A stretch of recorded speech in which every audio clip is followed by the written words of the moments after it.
नमस्कार प्रिय विद्यार्थियों। तो आज हमारा जो महामैराथन का वीडियो पिछला आपने देख लिया होगा। आज हमारा दूसरा वीडियो है और अध्याय भी हमारा दूसरा है। तो आप अगर इन चीज़ों को लिखना चाहें ना तो भी मैं आपको वैसे भी कह रहा हूँ कि आपको फ़ायदा होगा। अगर नया लिखना चाहें तो भी कोई ज़रूरी नहीं है, एक बार वीडियो को बस आराम से ध्यान लगाकर पूर्ण रूप से सुन लीजिए। तो वीडियो में एक बार ज़रूर शेयर करना आप, क्योंकि इस चीज़ का फ़ायदा सिर्फ आप ही नहीं, आपके साथ वाले जो सारे के सारे फ्रेंड है वो भी इसका फ़ायदा उठा सकें। तो देखो थोड़ा समय एक बार ले लेता हूँ। हाँ, अब देखो तो आप अपनी साथ में बुक निकाल लीजिए। मैं आपको बुक के अकॉर्डिंग ही आपको इसमें पूरा दूसरा चैप्टर है वो पूरा का पूरा एक बार इस वीडियो के अंदर सारा का सारा रिवीजन करवा दूंगा। तो मेरा आपसे रिक्वेस्ट है कि फ़ोन को कहीं पर भी एक बार साइड में दूर छोड़ दीजिए, जिससे आप आराम से अपना पूरा ध्यान लगाकर इस वीडियो को देख सकें। तो चलिए शुरुआत करते हैं। आज का जो पाठ चैप्टर हमारा है बहुपद वाला। तो प्रश्नावली 2 चैप्टर। अब इसमें 1-2% छोटे आने की संभावना है और 1% बड़ा आने की संभावना है। अब छोटे पर्सन कौन कौन से, इसका नाम ही बहुपद है।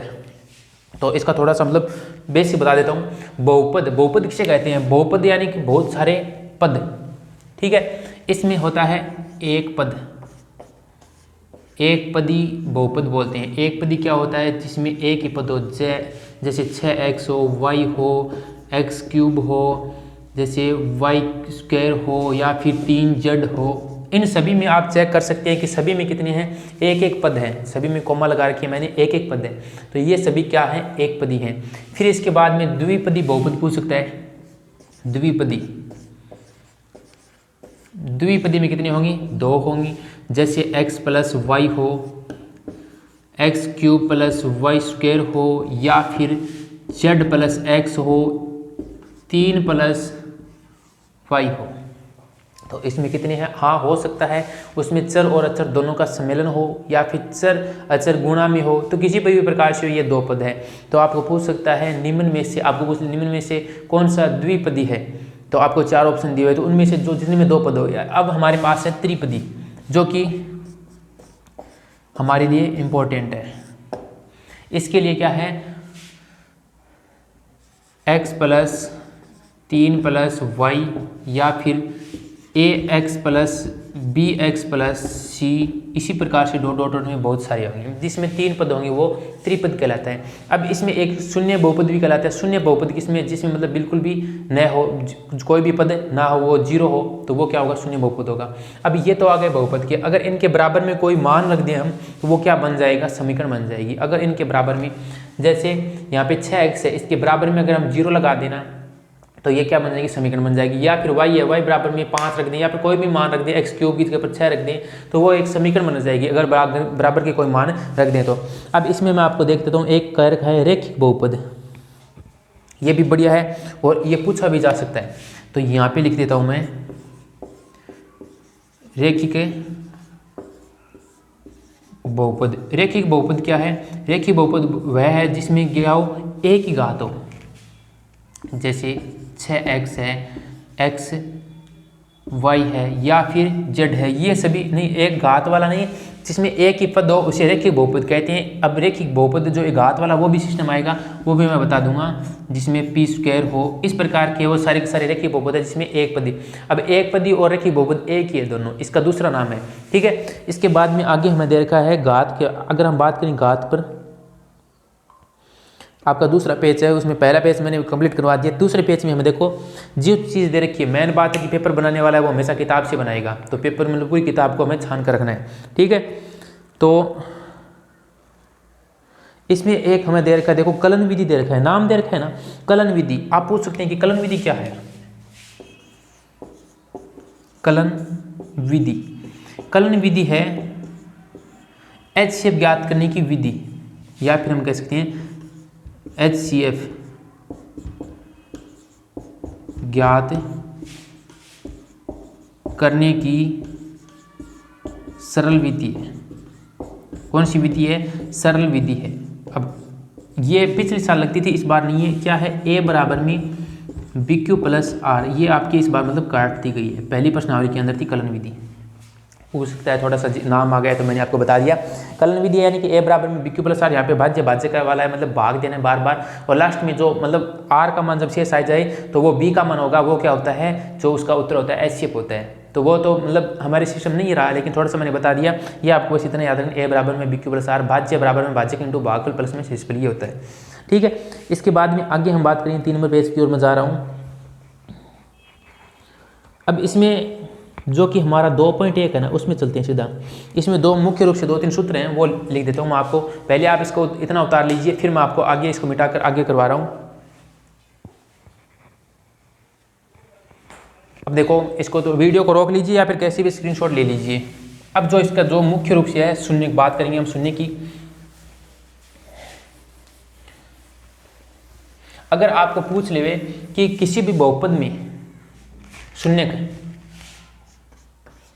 शून्य होता है, जैसे कोई भी, जैसे मान लीजिए बहुपद ले लें या फिर समीकरण ले लें, उसके जो मान निकलते हैं, जैसे x² वाला यानी कि जिसमें द्विपदी जो बहुपद है, जिसमें द्विघात बहुपद समीकरण, जिसे हम घात की बात करें तो यहाँ पे देखो, जिसमें एक घात होगी उसे एक घात बोलते हैं, जिसमें दो घात हो, अधिकतम दो घात हो, इस प्रकार से दे उसे हम द्विघात बहुपद कहते हैं। और हमारे लिए काम में आएगा एक ये त्रिघात वाला भी है, प्लस में x² प्लस में 5, इस प्रकार का दिया हो तो ये है त्रिघात बहुपद, क्योंकि इसमें अधिकतम घात कितनी है। आपको ये भी पूछ सकता है कि इस बहुपद में घात कितनी है, तो इस बहुपद में घात पूछ लेवे तो सीधी घात जो कि मतलब सबसे ज़्यादा बड़ी घात हो वो होगी, तो इसमें सबसे ज़्यादा घात बड़ी कौन सी है, 3 है, तो यहाँ पे त्रिघात बहुपद है। और ये द्विघात बहुपद है, ये एक घात बहुपद है या फिर रेखिक बहुपद है, रेखिक बहुपद घात है, रेखिक घात बहुपद भी बोल सकते हैं इसमें। ठीक है, तो ये थोड़ा सा मतलब पूछ सकता है, तो मैंने आपको बता दिया। अब बात करते हैं सीधा सा शून्य पर चर्चा करेंगे हम, शून्य की। शून्य तो यहाँ पे लिखेंगे बहुपद में जितनी बड़ी घात होगी उसके उतने ही शून्य होंगे। अब देखो ये क्या है, तो मतलब जैसे एक एग्जांपल के रूप में बताता हूँ मैं, जैसे आपको दे दे x plus Y cube plus 4 plus 3x, इस प्रकार का आपको मटेरियल दिया हो, तो वो तो वैसे मतलब जुड़ जाएगा, ये 3 और 1 4 हो जाएगा। तो इसमें क्या होगा, शून्य, इसमें आपको पूछ लेगा शून्य बताओ, तो इसमें शून्य आपको चेक करनी है, क्या घात चेक करनी है कि इसमें सबसे बड़ी घात मतलब सबसे ज़्यादा जो बड़ी घात है वो कौन सी है, तो x की वाई की पावर 3 है, इसमें x की पावर 1 है, यहाँ पे 2 ले लीजिए। अब देखिए इसमें 2 है 1 है, लेकिन सबसे बड़ी कितनी 3 है, तो शून्य भी कितनी होंगी, 3 होंगी। ये इतना सिस्टम मैथमेटिक्स आ गया। ठीक है, अब ये तो मतलब पर्सन कहीं से भी पूछ सकता है आपको सीधा 1 नंबर के लिए, एबीसीडी में बात कर रहे हैं, तो इसमें ये तो इतना हो गया। फिर यहाँ पे 2 सूत्र और बनते हैं। एक तो है शून्यकों का योगफल, शून्यकों का योग जो कि सूत्र होता है -b/a, और शून्य का मान लेते हैं अल्फा और बीटा, 2 शून्य हैं। किसके लिए बात कर रहे हैं हम यहाँ पे, द्विघात हमारे, क्योंकि इस पार्ट में हमारे पास क्या आएगी, द्विघात आएगा, द्विघात बहुपद समीकरण या फिर द्विघात बहुपद या फिर द्विघात समीकरण भी बोल सकते हैं। हम बनाएंगे द्विघात समीकरण, हमें तो बहुपद देगा, हम बनाएंगे। ठीक है, ये तो हो गया। अल्फा और बीटा मान लो 2 शून्य हैं, तो -b/a हो गया। अल्फा बीटा मतलब ABCD का कोई भी अक्षर, आप माइनस का कोई नहीं, क्योंकि ABC आगे दे रखे, तो अल्फा और बीटा 2 शून्य है, और अंशसूत्र क्या होगा -b/a, ये हमारे काम आएगी आगे। और एक होता है शून्यकों का गुणनफल, शून्यकों का गुणनफल होता है c/a। अब आप यहाँ पे इसका व्यापक रूप लिख लेते हैं, व्यापक रूप, तब आपकी और समझ में आ जाएगा। व्यापक रूप होता है ax² प्लस में bx प्लस में c, ये इसका व्यापक रूप होता है। तो यहाँ पे ABC आप देख लिया होगा, a का मान x² की घात होगी, x² के जो आगे गुणांक होगा, घात तो 2 होगी, जो गुणांक होगा वो हम यहाँ पे a लिखेंगे, और b जो x का गुणांक है यानी कि एक घात वाले का गुणांक है वो है b, और जो अचर है जो जिसका मान जैसे 1 2 3 4 6 आता है अचर है, वो c का मान है यहाँ पे। और इसकी जगह पर alpha into beta, alpha into beta बराबर में C/A, ये हो गया हमारा इतना। ठीक है, अब आपके इतना समझ में आ गया। तो अब मैं आपको थोड़ा सा आगे और लेकर चलता हूँ। सूत्र याद रखना, ये एक तो शून्य का योगफल, एक गुणनफल, और जितने शून्य को जिसमें मतलब कोई भी बहुपद दिया हो उसकी जितनी भी घात बड़ी होगी, सबसे बड़ी घात होगी, उतनी उसकी क्या होंगी, शून्य होंगे। तो ये भी आप नोट कर लीजिए। इसके बाद में हम आपको किताब के अंदर चलते हैं, जो कि 2.1 वाला मैं करवा देता हूँ आपको। तो ये देख लीजिए, यहाँ पे उतार लीजिए इसको।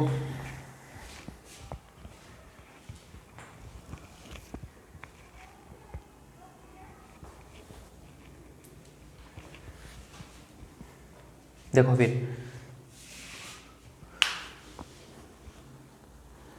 पहले तो आप जैसे एग्जाम्पल है ना आपके पास, तो एग्जाम्पल के माध्यम से भी आप देख सकते हैं। देख लीजिए एग्जाम्पल नंबर 1 मैं आपको बता दूँ। थोड़ा सा आप किताब निकाल लीजिए और किताब में देखिए। जैसे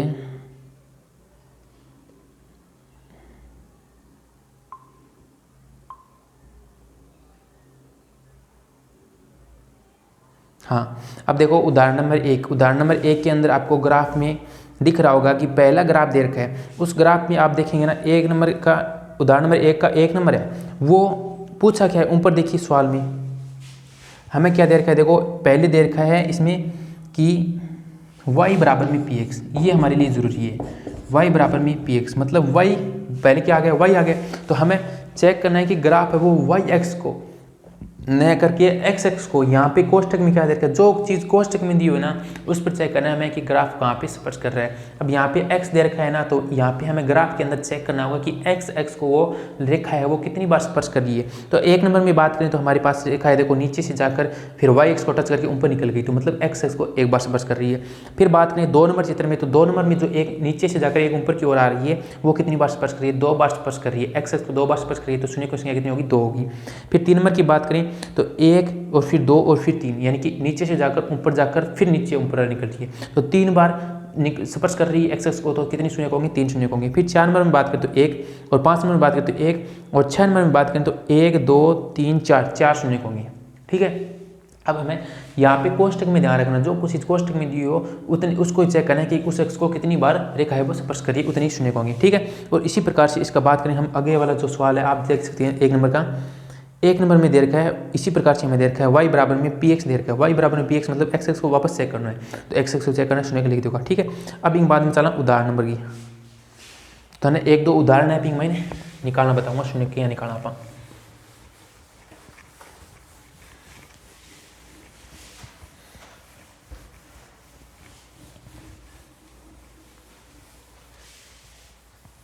देखो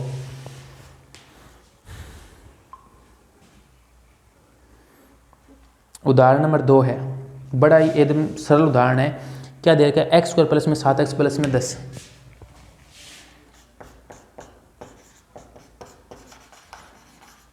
एग्जाम्पल 1 है x² प्लस में 7x प्लस में 10, ये दे रखा है। हमें कह रखा है द्विघात बहुपद के शून्य ज्ञात करो और शून्य को बीच में जो सत्यता जांच है वो करो।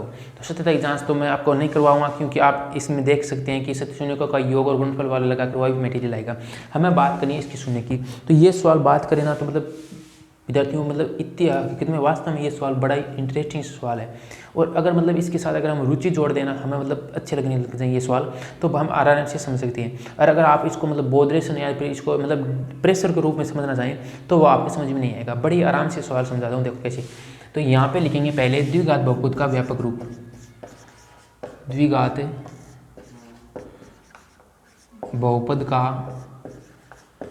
व्यापक रूप क्या होता है, ax² प्लस में bx प्लस में c, ये होता है। अब इसके साथ में अगर हम तुलना करें ना, x² प्लस में 7x प्लस में 10 बराबर में 0, यहाँ पे लिख सकते हैं आप समीकरण बदलने पर। यहाँ पे ये बहुपद दे रखा था, हमने बराबर में 0 कर दिया, तो ये किस में आ गया, समीकरण में आ गया। अब देखो इसको मान निकालते हैं, हल करते हैं इसको। अब यहाँ पे a और c, रफ कार्य बता रहा हूँ मैं, a इंटू सी, a की तुलना करें तो यहाँ पे 1 है और c की तुलना करते हैं यहाँ पे 10 है, मतलब 1 गुणा 10। ऐसी कोई संख्या बताओ जिनको गुणा करने पर तो 10 आना चाहिए। प्लस में b है 7, मतलब जोड़ने घटाने पर बी का मान तो हमेशा चेक करना है जोड़ने घटाने पर, तो जोड़ने घटाने पर 7 आना चाहिए और ऐसी दो संख्या जिनको गुणा करने पर 10 आना चाहिए, गुणा करने पर 10 और जोड़ने घटाने पर 7। तो आपके दिमाग में आ गए होगी 5 और 2, 5 और 2 ने जोड़ा तो 7 आ जाएगा, गुणा करा तो 10 आ जाएगा। तो वह दो संख्या ही अपन चाहिए थी, अपन कौन सी संख्या चाहिए, वह दो संख्या चाहिए। तो यहाँ पे लिख देता हूँ मैं एक्स स्क्वायर की जगह पर 5 था ना, तो एक साथ में एक्स लगाकर उनको टुकड़ा कर दीजिए, मतलब 5 और 2 ले लिया, एक कर दिया, प्लस में 10 बराबर में 0। अब देखो इसमें से, अब इन दोनों में से क्या कॉमन आ रहा है, पहला 2 पद ये रहा, फिर 2 पद ये रहा, इन दोनों में कॉमन लेना है। तो इनमें कॉमन लेंगे तो क्या आएगा, x कॉमन आ रहा है, तो x प्लस में 5 बच गया। कॉमन लेने का मतलब उस संख्या में भाग देना, एक्स स्क्वायर में भाग देंगे तो x बचेगा, और 5x में x का भाग देंगे तो 5 बच गया, ठीक है। प्लस में इसमें 2 कॉमन क्या लें कि इसका कोष्टक ऐसा बन जाए, मतलब यहाँ पे x प्लस 5 ही बचना चाहिए। क्या कॉमन ले, 2 कॉमन ले ले, 2 कॉमन लेंगे तो x बच गया, और इसमें भाग देंगे तो 5 बढ़ जाएगा। आ गया समझ में। अब देखो x प्लस 5 दोनों में कॉमन हो गया, बच गया क्या, x प्लस 2, x प्लस 2 बराबर में 0। अब इन दोनों को बराबर 0 कर दीजिए, और x प्लस 2 बराबर में 0, दोनों के बराबर 0 करो करेंगे, इसको बराबर में 0 कर दीजिए, और x प्लस 2 के बराबर में 0 कर दीजिए। अब x का मान निकालेंगे तो प्लस 5 है ना, इधर भेजेंगे तो माइनस 5, और प्लस 2 है तो इधर भेजेंगे तो माइनस का 2, तो s शून्य का आ गया। कितना शून्य का आ गया, 2 शून्य का आ गया। अब आठ लिख सकते, अतः द्विघात बहुपद के शून्यक माइनस का 5 माइनस का 2 है।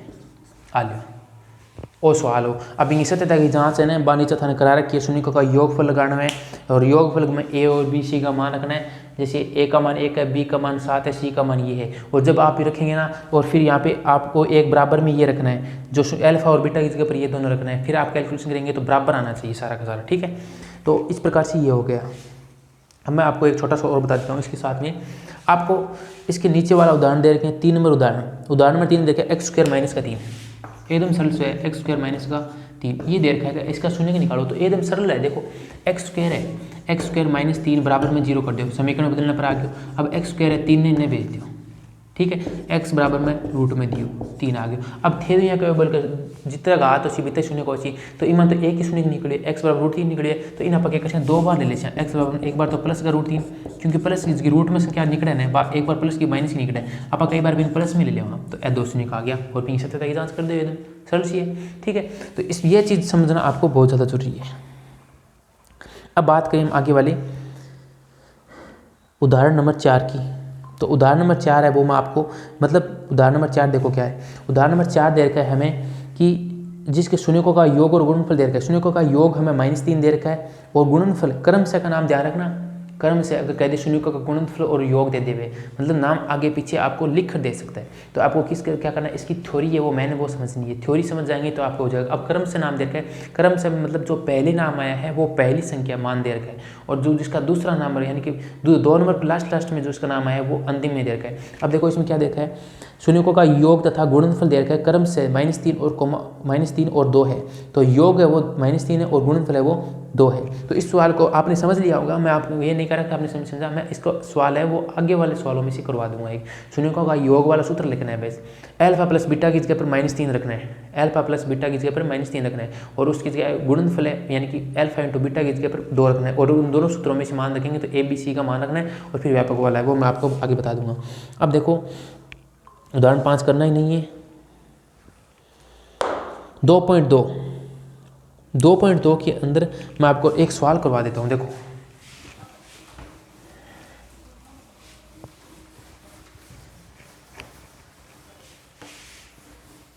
2.1 के अंदर पहला सवाल देखें, तो पहले सवाल को आपको अच्छी तरीके से समझ लेना है, बहुत ही बढ़िया सभी के सभी सवाल हैं, 6 सवाल हैं, तो 6 सवाल तैयार कर लोगे, मतलब 5-6 नंबर थाने मिल जाएगा। ये प्रश्नावली के अंदर पूरी 5-6 नंबर आगे प्रश्नावली है, तो आराम से जाओगे।